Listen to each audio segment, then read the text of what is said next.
유명한 이야기죠. 오늘 제목은 이제 죽은 나무에서 꽃이 피고 열매가 맺게 하시는 하나님, 이런 주제로 말씀을 전하겠습니다. 항상 제가 그렇게 기도합니다. 저를 위해서 기도할 때 마른 막대기 같은 나지만 주님의 손에 붙들려서 주님이 능력을 덧입어 주의 일을 하게 하소서. 그래서 마른 막대기지만 싹이 나고 잎이 나고 열매가 맺게 하소서. 할렐루야. 제 기도 제목이에요. 기도 제목. 여러분도 그렇게 기도하시길 주의 이름으로 축복합니다. 나는 아무것도 아니죠. 뭐 보잘 거 있습니까? 별거 없지만은, 나는 아무것도 아니지만은 하나님이 나를 택하시고 하나님이 쓰실 때 하나님이 능력을 주시기 때문에 놀라운 역사가 일어나는 겁니다. 자, 오늘 말씀을 좀 공부를 하겠습니다. 우리가 신앙생활을 하는 데 있어서 가장 중요한 관계가 이 두 개가 있어요.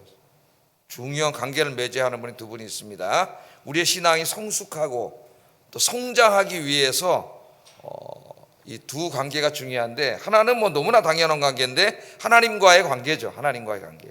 내 영혼이 성숙하고 성장하기 위해서는 하나님과 늘 친밀한 영적인 관계를 맺어야 됩니다. 이걸 개인 경건이라고 할 수가 있겠죠. 개인 경건. 성경 읽고 계시죠? 신약 성경 일독하라 그랬습니다. 2월 달까지 신약 성경 일독하면서 그 안에서 주님을 깊이 만나라 그랬어요. 자, 이렇게 성경 읽고 개인 기도 하시면서 그렇게 하나님과 영적인 관계를 맺는 것이 우리 신앙생활에 제일 중요합니다. 제일 중요해요. 근데 두 번째 또 중요한 관계가 있어요. 두 번째 중요한 관계가 뭐냐? 우리가 영적으로 성장하고 성숙하는데 두 번째로 중요한 관계는 목회자와의 관계입니다. 목회자와의 관계. 더 정확하게 말하면 목회자에 대한 나의 마음의 태도라고 할 수가 있겠어요. 태도. 자, 왜 그러냐면은 하나님께서는 나의 개인적인 경건 생활을 통해서도 하나님이 은혜를 주십니다. 내가 성경 읽을 때 막 성령께서 깨닫게 하시고, 어떨 때 막 눈물이 나게 하시고, 어떨 때 막 확신을 주시고, 어떨 때는 내 죄를 막 보게 하시고, 그렇게 하시죠. 또 내가 기도할 때에 하나님께서 역사하셔서 나의 은혜를 주십니다. 개인 경건을 통해서 하나님의 은혜를 주세요. 그래서 개인적으로 하나님 만나는 시간이 있어야 돼요. 그러나 하나님께서는 더욱더 목회자를 세우시고 목회자를 통해서 은혜를 주십니다. 은혜를 주셔요. 오늘도 어떻게 했어요? 여러분 교회에 오셨잖아요. 목회자를 통해서 영의 양식을 하나님 주시는 거죠. 이 양식을 여러분이 받아 먹는 겁니다. 음식을 먹듯이. 그럼 여기서 중요한 게 뭐냐면은 목회자에 대한 내 마음의 관계예요. 마음에 보이진 않아요. 그죠? 여러분의 마음을 누가 보겠어요? 목회자에 대한 내 마음의 관계입니다. 그 내 마음에 목회자에 대한 어떤 그 존중과 신뢰와 이런 것들이 닫혀 있으면, 깨져 있으면은 이 설교가 들리겠어요? 안 들리겠어요? 이 설교 들어올 리가 없겠죠. 너나 잘해라 속에서 그리고 있을 수도 있고, 아예 수업에 안 나오겠지. 뭐 안 나오겠지. 설교 들으러. 예?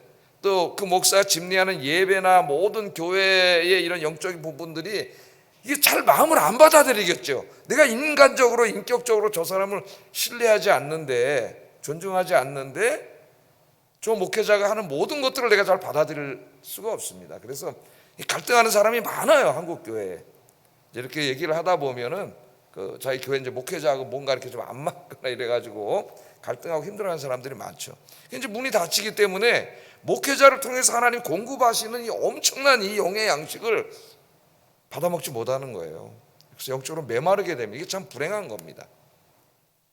그래서 가장 중요한 게 뭐냐면 내 마음의 관계입니다.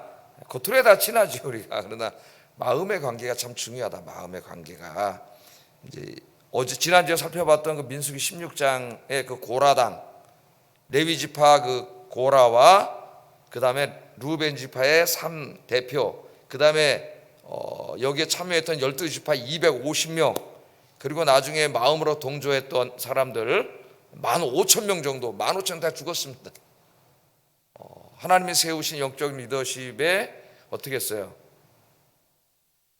그 순종해서 받아들이지 않고 거기에 반항하다가 그들을 끄집어 내리려고 하다가 다 죽었습니다.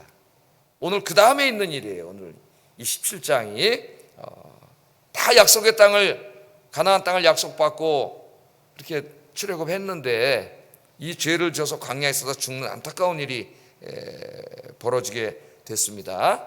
그래서 하나님이 이 안타까운 일이 있었기 때문에 민수기 17장 말씀을 주신 거예요. 앞으로 이 이후에 신앙생활하는 모든 사람들이 이런 불행한 삶이 되지 않도록 하기 위해서 하나님이 취하신 조치가 민수기 17장입니다. 그러니까 굉장히 중요하겠죠. 오늘 우리에게 이 말씀이 중요한 말씀이에요. 자, 그럼 민수기 17장 한번 보세요.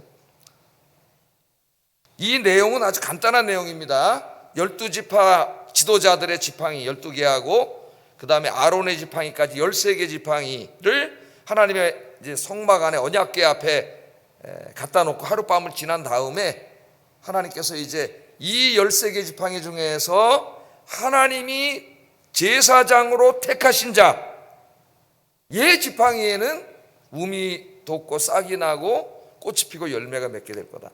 그 지팡이는 죽은 나무입니다. 생명이 살아날 수 없는 거죠. 하나님이 그렇게 하시겠다 그랬어요.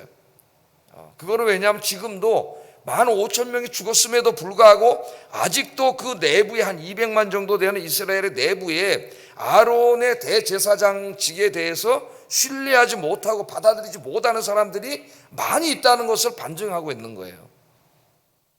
또 앞으로도 그 자손들이 지금 보고 있잖아요. 젊은 친구들이 앞으로도 이런 일은 계속 이루어질 수 있습니다. 그러면 그들은 어떻게 돼요? 오늘 여기 15,000명처럼 되는 거예요. 그렇게 되면 안 되기 때문에 하나님께서 이제 이 놀라운 역사를 보여준 겁니다. 자, 하나님이 어떻게 하셨느냐? 2절 한번 보면은 너는 이스라엘 자손에게 말하여 그들 중에서 각 조상의 가문을 따라 지팡이 하나씩을 취하되 곧 그들의 조상의 가문대로 그 모든 지휘관에게 지팡이들을 취하라. 12개 갖고 오라 그랬습니다. 그리고 그 지팡이에다가 이름을 쓰라 그랬어요. 이름을. 누구 지팡이인지 알아야 되잖아요. 누구 지팡이에서 싹이 나는지 알아야 될 거 아닙니까? 이 지팡이에다 이름을 다 실명제로 썼고 아론의 지팡이도 가져와서 거기다 아론이라고 써라. 레위 지파 대표하는 아론이라고 쓰라. 그렇게 말했고 그 지팡이를 증거궤 앞에다가 13개를 두라. 이게 다 하나님이 하신 말씀이에요. 그러니까 하나님의 조치입니다. 지금 이런 불행한 일을 당하지 않게 하기 위한 하나님의 조치예요. 2절 하반절에서 4절 한번 읽어봅니다. 시작.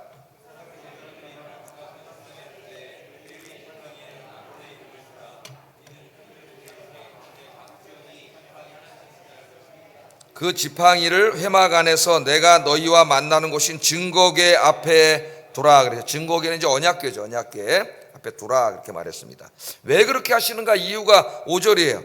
내가 택한 자의 지팡이에는 싹이 나게 함으로써 이제 다시는 하나님이 세우신 대제사장에 대해서 왈가불가하지 못하게 하겠다는 거예요.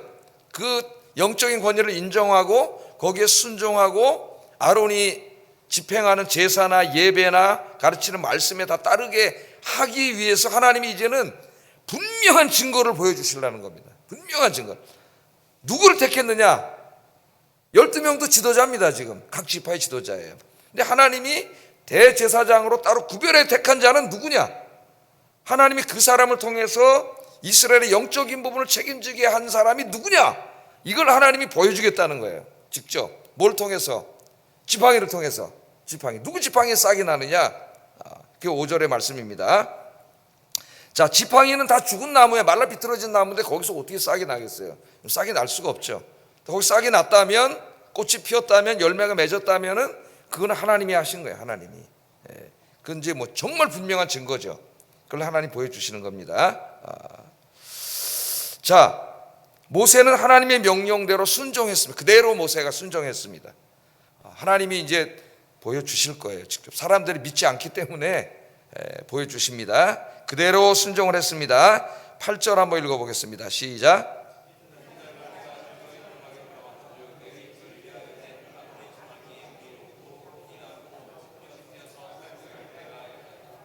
그대로 갖다가 이제 13개를 놔서 이제 하룻밤 자고 그 다음날 모세가 들어가 봤더니 열세 지팡이가 있는데 모세도 깜짝 놀랄 일이 벌어졌는데 그 다 죽어서 말라 비틀어진 그 반들반들한 지팡이인데 아론이라고 이름이 쓴 지팡이에는 우미 돋고 싹이 나고 꽃이 피고 열매가 맺힌 거예요. 자, 모세만 알고 있어. 모세가 그냥 내가 보니까 아론의 지팡이에 싹이 나서 그럼 또 속인다고 안 믿잖아요. 아무도 누가 안 믿어. 저 속이네 형제끼리 그럴 거 아니에요. 그러니까 모세가 이제 그 지팡이 13개를 다 갖고 밖으로 나온 거죠. 왜? 직접 보여줘야 돼. 직접. 모든 사람들이 직접 보도록.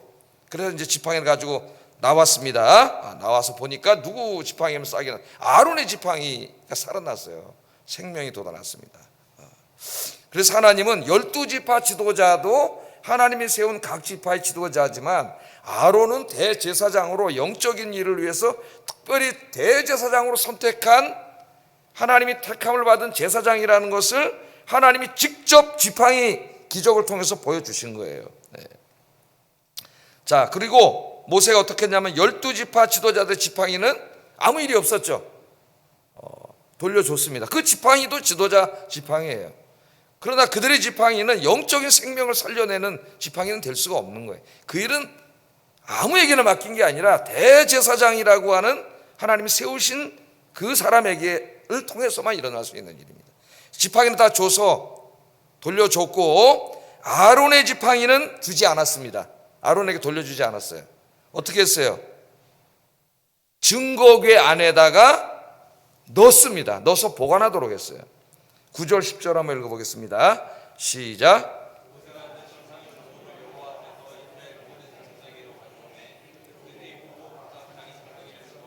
여호와께서 또 모세에게 이르시되 아론의 지팡이는 증거궤 앞으로 도로 가져다가 거기 간직하여 반역한 자에 대한 표징이 되게 하여 그들로 내게 대한 원망을 그치고 죽지 않게 할지니라. 그래서 죽지 않게 할지니라.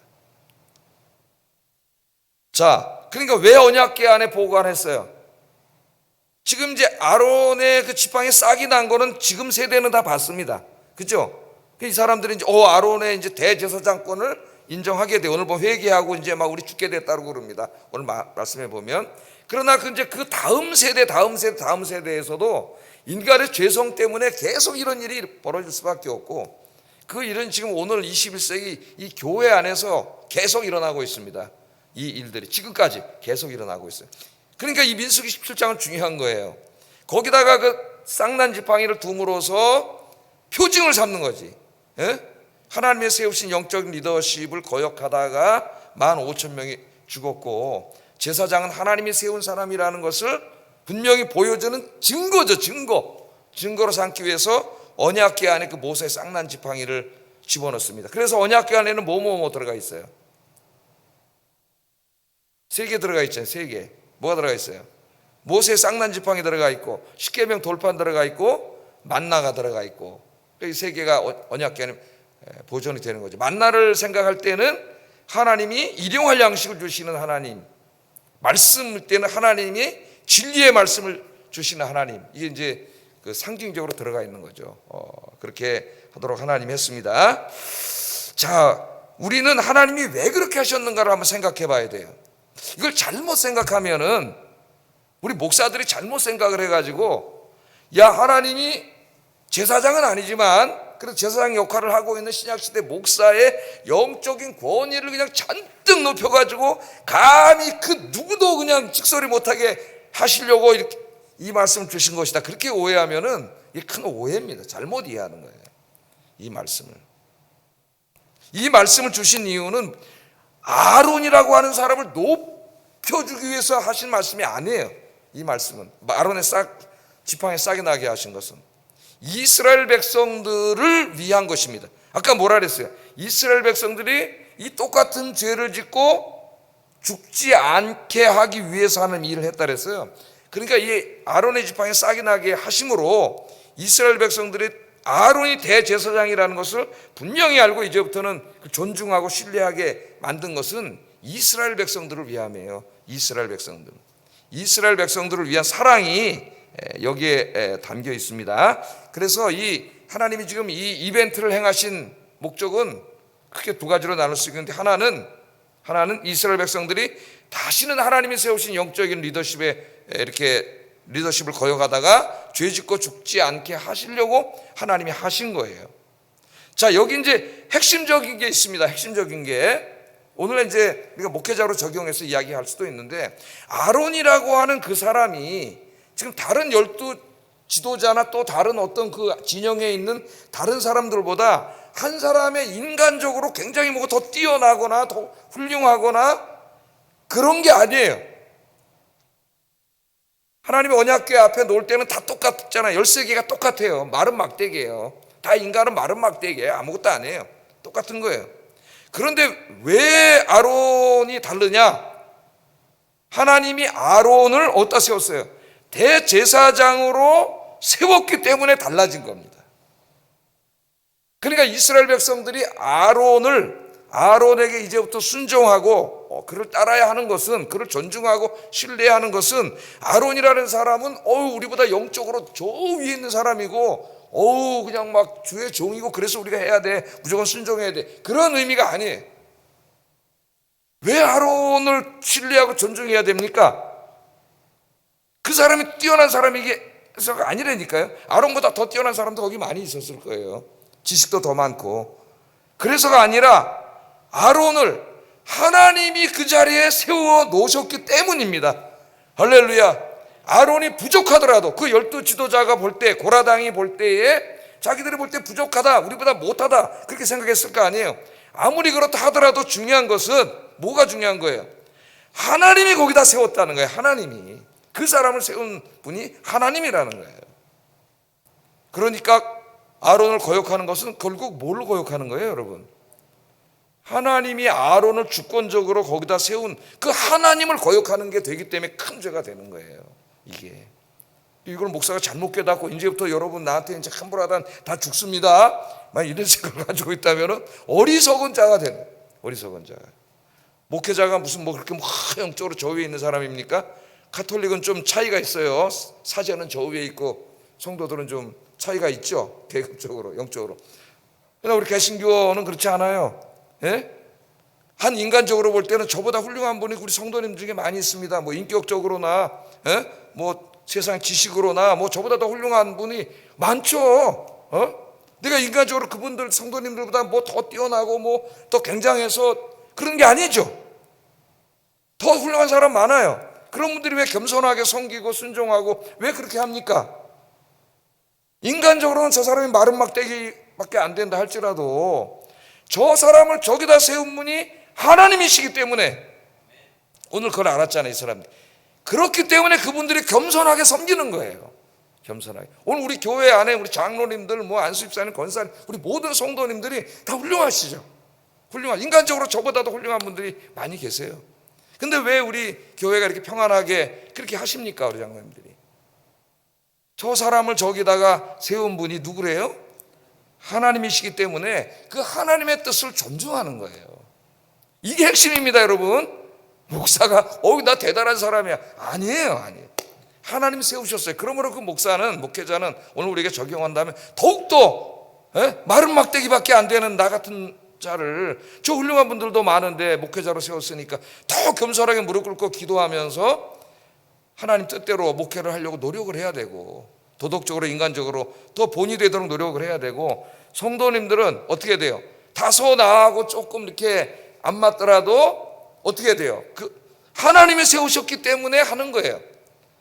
그래서 믿음이 있는 분들이, 저도 많은 교회를 이제 이렇게 사역하면서 부교육자 할 때는 또 이제 성도님들 막 불평불만 얘기하는 사람들도 많습니다. 막 얘기하고 이 얘기 저 얘기 막 다 그렇게 하는데, 중요한 거는 뭐냐면은 하나님이 세우셨기 때문에 믿음이 있는 사람들은 어때요? 다 내 마음에 목회자 합족하지 않아도 기도하는 거죠. 기도하면서 함께 가는 거죠. 말씀도 듣고. 그래서 교회 안에서 잘 섬기는 모든 성도님들이 목사보다 못해서 그런 게 아니에요. 목회자의 어떤 보면 인간적인 면도 있고 좀 부족한 면도 보이고 그러지만은 부족해도 하나님이 세워놓으셨기 때문에 하나님의 뜻을 존중해서 함께 하는 거예요. 우리 아영교회는 다 그렇게 하고 있기 때문에 제가 강조할 필요는 없지만은, 이걸 지금 언약궤에다가 넣어서 보관하도록 한 것은 이 주님 오실 때까지 지금 계속 이런 일이 일어날 걸 하나님 너무나 잘 아시기 때문에 그렇게 한 겁니다. 저도 이제 목사 되기 전에는 뭐 청년 때 성도였고, 그럼 이제 우리 교회 목사님에 대해서 마음속으로 다 만족하지 못한 것도 많습니다. 특히 이제 제일 그런 거는 이분이 이제 뭐 제 설교는 안 듣겠지만 뭐 이제 설교나 이런 거 마음에 안 들어서 좀 답답해서 설교 좀 해왔으면 좋겠는데 왜 이렇게 성경은 읽어놓고 딴소리만 하지, 뭐 드라마 얘기만 하고 맨날 이거 좀 별로 안타까움이 있어가지고 영적으로 갈증이 생겨서 저는 이제 수요예배에는 영락교회 가가지고 그때 박조주 목사님 계실 때 그 시편 강의할 때 그 은혜를 거 가서 받았어요. 은혜를. 그런 마음이 든 적이 있어요. 근데 기도를 했습니다. 기도를. 그러니까 이제 이렇게 믿음이 있고 그 목회자를 저기서 세운 사람이 하나님이라는 것을 인정하는 성숙한 그리스도인들은 다 알아요. 한 인간으로서 목회자 다 완전하지 않다는 것을. 그러나 어떻게 해요? 무조건 뭐 다 따라오는 게 아니라 그것을 이제 우리가 어떨 것은 좀 이렇게 고쳐나가기도 하고 얘기도 해야 되는데 그것을 성숙한 방식으로 하는 거죠. 성숙한 방식으로. 믿음이 없는 사람은 어떻게 말이지? 막 싸우고 막 교회가 갈라지는 거예요. 그러나 믿음이 있는 사람들은 성숙한 방식으로 하는 거예요. 이게 하나님의 교회고 하나님의 뜻으로 세워놨기 때문에 하나님의 교회가 은혜롭게 함께 하나가 돼서 예배를 드리고 또 선교해야 되잖아요. 복음을 전하고 이 일을 위해서 하나님이 저분을 세워놨으니까 순종하고 신뢰하고 함께 가는 거예요. 우리 아영교회가 그렇게 되기를 주의 이름으로 축복합니다. 뭐 그런 교회고요. 더욱더 우리가 시험이 들 수가 있어요. 마귀의 시험이. 또 한 가지는 아까 제가 서론에 말했지만 영적인 부분이에요. 내 마음에 그래서 어떤 신뢰와 존중이 안 되고 내 마음이 닫혀버리면 그 다음부터 내가 문제가 생겨요. 내가 왜? 모든 설교의 은혜가 안 됩니다. 모든 예배의 은혜가 안 됩니다. 그죠? 사람이 하는 설교, 예배, 집내 모든 부분을 내가 은혜가 되겠어요? 그러니까 늘 내 마음은 보이지 않지만 목회자를 향해서 어떤 그런 것들이 인간적인 것들이 쌓여서 문이 닫혀버리면은 결국 내가 영적으로 문제가 생겨요. 문제가. 그래서 이분들을 위해서도 여러분 자신을 위해서 기도하셔야 됩니다. 여러분 자신. 목회자는 물론 몇 배로 더 기도해야 될 거예요. 성도님들이 그렇게 신앙생활 잘하려고 하는데 이 못난 목사 하나 때문에 저분들이 마음이 아프고 마음이 괴롭고 그렇게 만든다면은 간둬야 되겠죠, 목회를. 근데 성경에 보면은 이런 제사장에 대한 심판이 무섭습니다, 하나님 앞에. 그 나중에 예루살렘 멸망할 때 어떻게 됐어요? 대제사장 맞아 죽었어요. 바벨론 군대 장군이 때려 죽였어요. 목회자들이 이렇게 가면. 그래서 목회자는 더욱더 기도하면서 겸손하게 말씀대로 잘 섬기고 부족하다 하더라도 하나님이 세우셨기 때문에 그 하나님께 순종하는 거예요. 우리가 그 사람이 나보다 뛰어난 사람이라서가 아니라 인간적으로는 여러분도 훌륭한 사람이 많이 있죠. 함께 이 하나님의 교회를 섬기고 예배드리고 선교하고 하나님 기뻐하시는 교회로 만들어갈 수 있기를 주의 이름으로 축복합니다. 자, 그 다음에 제가 원고도 안 보고 그냥 다 설교해버렸어요. 다 설교 쫙 다 했습니다. 자, 그래서 이제 사도 바울이 목회를 할 때 이거를 너무나 잘 알고 있잖아요. 사도 바울이. 근데 이제 바울이 교회를 개척하고 목회를 하는데 이 하나님이 그 바울을 사도로 목회자로 세운 분이 하나님이라는 걸 알고 그 목회를 잘 후원하고 기도하는 교회들이 있었던 반면에 지금 고라단 같은 교회 성도들이 있었어요. 그 고라단 같은 교회 성도들이 있었던 교회가 갈라디아 교회하고 고린도 교회입니다. 주로 고린도 교회에서는 사도 바울 쫓겨났어요. 고린도 후서를 읽다 보면은 한번 다시 방문했는데 쫓겨나가지고 눈물의 편지를 씁니다. 눈물의 편지는 이제 성경에는 없는데 고린도 전서와 고린도 후서 사이에 있었던, 성경은 아니에요. 근데 눈물의 편지가 있었음을 우리가 알 수가 있어요. 성경을 읽어다 보면은 그런 교회가 있습니다. 그래서 사도 바울이 그 갈라디아 교회와 고린도 교회에게 얘기할 때는 절대 종이라고 하지 않아요. 절대로. 뭐라 그러냐면은 내가 하나님의 사도가 아니냐는 굉장히 권위적인 표현을 씁니다. 의도적으로. 왜냐하면은 그렇게 고린도 교회와 갈라디아 교인들처럼 막 그냥 고라단 같이 목회자에게 하는 데 가서 저는 종입니다 이렇게 겸손하게 하면은 진짜 종처럼 돼요. 종처럼. 바울은 걸 너무나 잘 알고 있어요. 그래서 그런 데에서는 사도라고 이야기해요. 한번 읽어볼까요? 고린도전서 1장 1절 한번 읽어보겠습니다. 시작.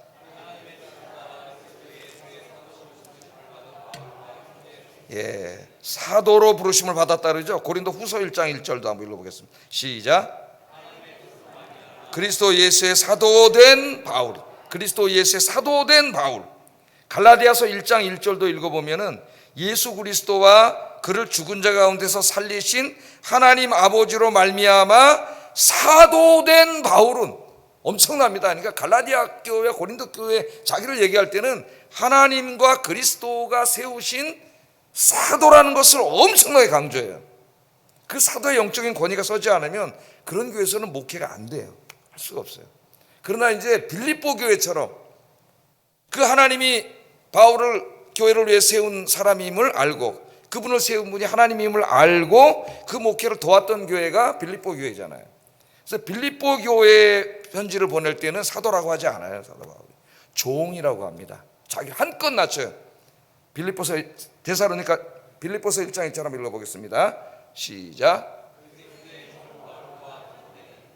예, 그리스도의 종 바울과 디모데는, 그렇게 말하죠. 그리스도의 종. 교인들 안 그래도 목회자를 높이고 하나님이 세우신 목회자로 존중하고, 빌립보 교회는 여러 번에 걸쳐서 바울의 그 선교 사역을 후원하고 물질로 돕고 그런 교회 아니에요?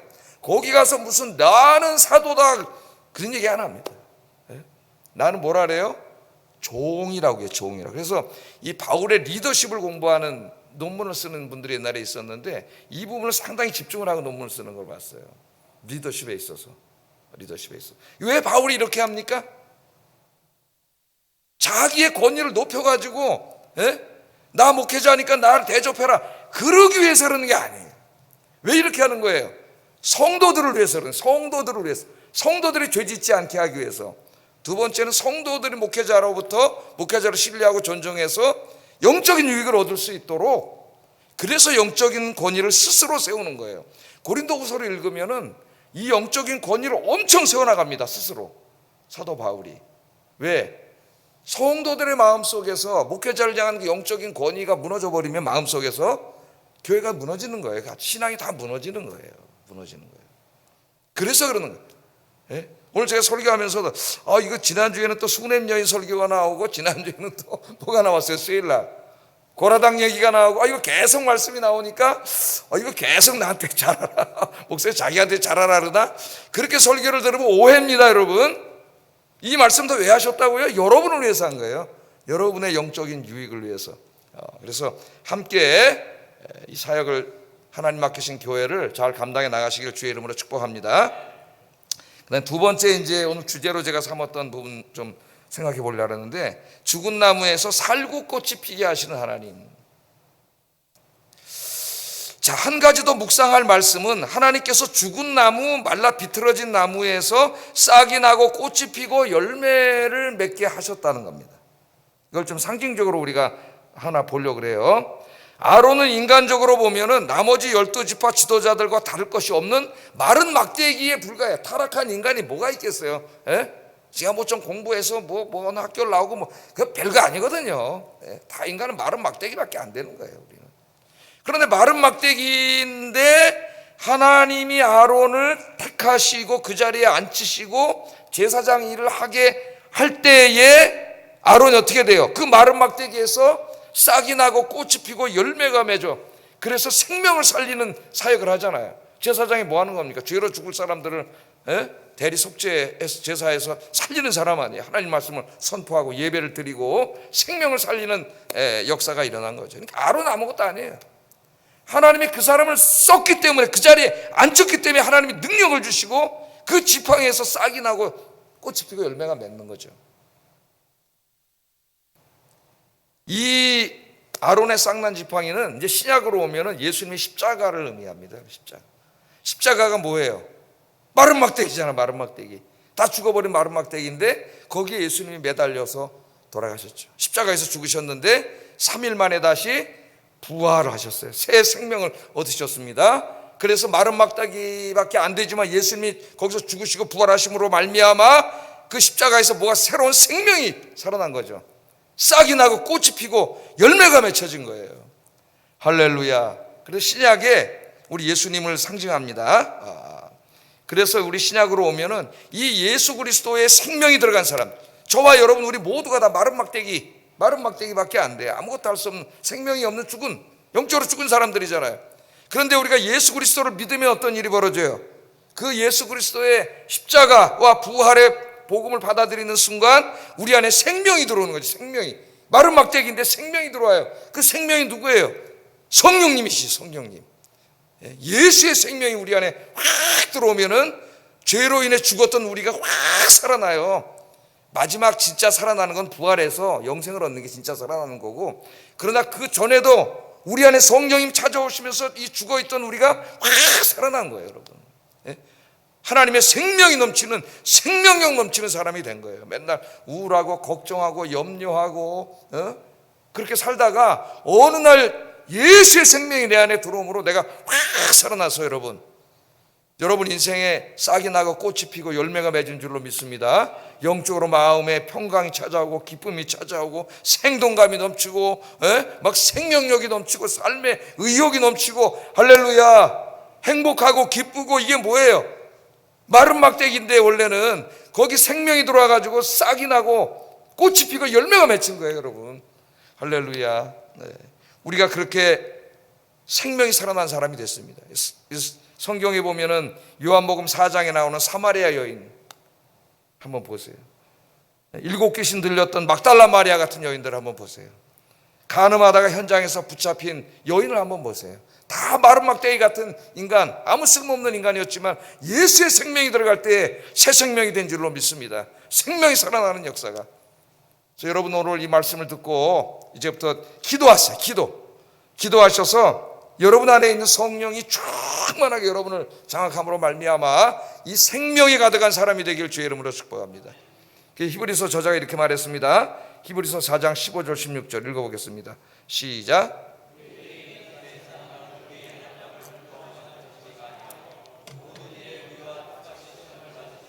죄는 없으시니라. 그러므로 우리는 긍휼하심을 받고 때를 따라 돕는 은혜를 얻기 위하여 은혜의 보좌 앞에 담대히 나아갈지니라. 때를 따라 돕는 은혜를 얻으려면, 우리 예수 믿고 구원받았을 때 이미 성령님 찾아오셨어요. 그런데 우리가 자꾸 죄를 짓고 세상으로 나가다 보니까 성령님 나를 온전히 통치하지를 못하게 자꾸 내가 방해를 해. 그래서 예수님이 나를 온전하게 통치하게 만들어야 되는데, 그러기 위해서는 은혜의 보좌 앞에 날마다 나가야 돼. 날마다 나가서 기도하고 말씀 묵상, 주님과 영적인 교제를 가져야 돼. 그럼 어떻게 돼요? 성령님이 나를 온전히 지배하셔요. 온전히 통치하셔요. 예수의 생명으로 가득해져요. 그 상태가 성령 충만한 상태. 그것을 성경에서 성령 충만하다 그래요. 성령 충만은 고갈될 수 있다 그랬어요. 제가 성령 충만은, 성령 세례는 취소되지 않습니다. 성령 세례가 취소되면 구원 못 받아요. 성령 충만은 다른 거예요. 성령 세례를 받은 사람이 성령님이 와 계신데 자꾸 죄와 세상으로 나가면서 내가 자꾸 성령이 모두 막아버리는 거고, 내가 주님 앞 은혜 보좌 앞에 나가서 자꾸 기도하고 예배드리고 여러분 이러면은 그 길이 열려서 성령님이 나를 온전히 지배하시는 거예요. 그럼 예수의 생명이 나를 온전히 지배하심으로 여러분 다시 어떻게 돼요? 생명에 싹이 나고 꽃이 피고 열매가 맺고, 얼굴에서부터 꽃이 그냥 확. 그래서 성령 충만하면 여러분 어때요? 얼굴이 환해요. 얼굴이 환한 꽃이 피고, 교회를 다녀도 성령 충만하지 못하면 얼굴이 오래돼가지고 저분이 교회 다니는 맞나? 예수 믿는 거 맞나? 성령 충만하지 못해서 그래요. 생명이 살아나는데, 그래서 성령의 충만함을 받아라. 때를 따라 돕는 은혜를 얻기 위하여 은혜의 보좌 앞에 담대히 나아갈지니라. 오늘도 여러분 은혜의 보좌 앞에 나온 거예요. 할렐루야. 집에서 무릎 꿇고 기도할 때도 은혜의 보좌 앞에 무릎 꿇은 거예요, 여러분. 예수 생명이 충만해야 된다. 예수 생명이. 그러면 이제는 여러분만 예수 생명이 충만한 사람이 아니라 이제 어떻게 돼요? 예수님이 작은 예수가 돼가지고 여러분 만나서 얘기하고 만나는 사람이 또 어떻게, 마른 막대기밖에 안 되는데 그 마른 막대기가 어떻게 됩니까? 또 여러분을 통해서 예수 생명이 들어가가지고 어떻게 돼요? 또 싹이 나고 꽃이 피고 열매가 맺고, 그래서 여러분 전도하는 게 한 사람을 살리는 거예요. 죽은 사람을, 불행하게 사는 사람 또 살리고, 이 사역을 잘 감당하시기를 주의 이름으로 축복합니다. 사도 바울은 마른 막대기라고는 안 그랬는데 다른 비유로 자기를 설명했어요. 질그릇이라 그랬어요. 질그릇 흙으로 만든 그릇이잖아요. 그 금방 깨져. 씨알데기 없어요. 별로 볼품 없어요. 그런데 그 질그릇 안에 자기가 질그릇이라는 거야.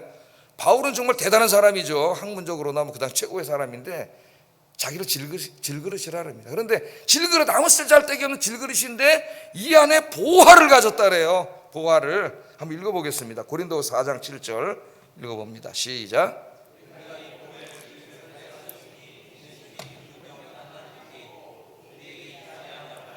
예, 이 보배를 질그릇에 가지고, 이 보배가 누구예요? 예수 그리스도죠. 예수 그리스도. 예수 그리스도의 생명을 이 질그릇인데 예수님이 찾아오셨어요. 예? 성령님이 찾아오셨어요. 질그릇밖에 안 되는데, 그래서 질그릇이 어떻게 돼요? 이제는 그냥 질그릇이 아니라 이제 생명을 살리는 질그릇이 됐다는 거예요. 바울은 자기 자신을 질그릇에 비유합니다. 깨지기 쉬운, 또 값싸고 보잘것없는 그런 사람이야. 바울이 예수님 핍박했던 사람이고, 그런데 그냥 부활하신 주님 만나고 예수의 생명이 안에 들어왔더니 이 질그릇 안에 보배를 가지게 됐다는 거예요. 그래서 어떤 보배가 됐어요? 다른 사람의 생명을 살리는 보배가 됐다는 겁니다. 여러분, 저도 아까 그렇게 기도한다 그랬죠. 저 진짜 아침마다 새벽마다 자주 기도하면서 절을 해서 기도할 때, 하나님, 내가 나를 봐도 마른 막대기밖에 안 되고 질그릇밖에 안 되더라고. 내가 나를 봐도 질그릇, 마른 막대기밖에 안 되는데, 마른 막대기가 뭐 할 게 있어요? 예? 마른 막대기 같은 나지만은 하나님의 손에 붙들려서 하나님의 생명이 들어오므로 주의 일을 하고 생명을 살리는 목회자가 되게 하여 주시옵소서. 그렇게 기도한다니까요. 여러분도 그렇게 기도하세요. 여러분도 마른 막대기밖에 안 되는 나지만은 예수 생명으로 충만해서 내가 먼저 예수 생명으로 충만하고 죽어가는 수많은 마른 막대기들을 살려내는 그런 아론의 쌍난 지팡이가 되게 해주세요. 이렇게 기도하셔서 이 사명 감당하기를 주의 이름으로 축복합니다. 기도하겠습니다. 자, 목회자들을 그 자리에 세우신 분이 하나님임을 깨닫게 하시고 하나님이 세우신 영적인 리더십을 존중하고 신뢰하게 하소서. 두 번째, 하나님이 세우신 목회자들을 통하여 공급하시는 하나님의 영의 양식을 먹고 영적으로 성장하고 성숙하게 하소서. 세 번째, 마른 막대기 같은 내 인생에 영육간에 싹이 나고 꽃이 피고 열매가 맺히는 축복의 인생, 쓰임받는 인생이 되게 하소서. 기도하겠습니다.